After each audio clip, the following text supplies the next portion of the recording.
When was the last time you stopped and thought about what you did today? I don't mean like go to work or eat lunch. Do you know who you supported? Did you ever think about the types of products that you use at home, such as shampoos, lotions, body wash, soap, etc., and think about how companies came up with the idea to make this? There are companies out there that want you to think that there are no dark side to their ideas. More than likely, there are, and one of them is animal testing. Animal testing has been around throughout history.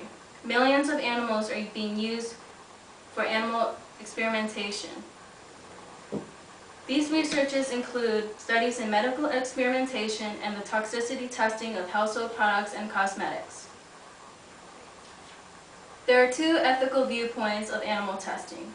One of them is absolute dominionist. They deny animals from having rights and believe that God gave the humans power over all creatures. Therefore, there should be no more constraints on the use of animals. But a viewing viewpoints fear that dominionists are misusing this passage and are abusing their rights on animals. There are also abolitionists. They believe that the rights of humans should be the same for animals. They believe that the use of animal research is morally wrong, so if humans have the rights to live, so should animals. However, opposing viewpoints argue that these rights are seldom, and when the rights of humans and animals compete, the human rights take precedence. One abolitionist, Tom Reagan, believed that in a lifeboat situation, a dog should be thrown overboard before a human. Yet the theory of utilitarianism is another ethical viewpoint on this topic. They balance the good over the bad consequences of animal research while still acknowledging that animals do have their rights.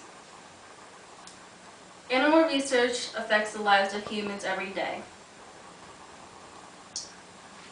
Humans have a need for beauty supplies such as makeup, perfume, hair dye, lotions, as well as supplies for hygiene such as toothpaste, shampoo, and body wash. Cosmetic companies are using animals to test allergic reactions on these products. The products that we use every day when we wake up or when we go to bed are put to the test on hundreds of animals.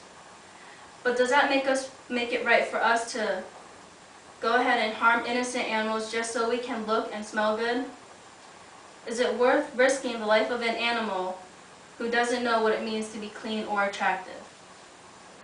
As for our own health, the U.S. Food and Drug Administration found that in July 2004, the drugs that were seemingly tested safe and effective for animals, about 92% of those drugs found to be unsafe or ineffective for humans. But animal experiments have been important in many areas of medicine, from immunology to surgery. There are two types of research. Applied research, which studies diseases such as Huntington's disease and single gene disorders.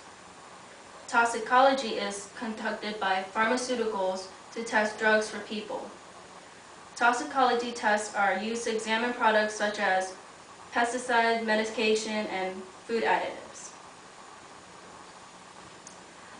Not all animals are safe. Any animal can be a victim. As you can see on the graph, the main portion of animals being used for research are mice, followed by rats, amphibians and fish, birds, and so on. There are many types of animal experience as there are laboratories. In laboratories, they're experimenting different ways to clone animals, breed them for their organs, make them addicted to drugs and alcohol. Animals are forced to inhale or ingest toxic substances, and they are purposely defanged with loud noises, made to suffer strokes, blindness, burns, stapled, and given diabetes and cancer, and infected with horrifying viruses like the Ebola. The idea that animals might not feel pain as humans feel pain came from an idea created by a 17th century French philosopher, René Descartes, who argued that animals do not experience pain and suffering because they lack unconsciousness.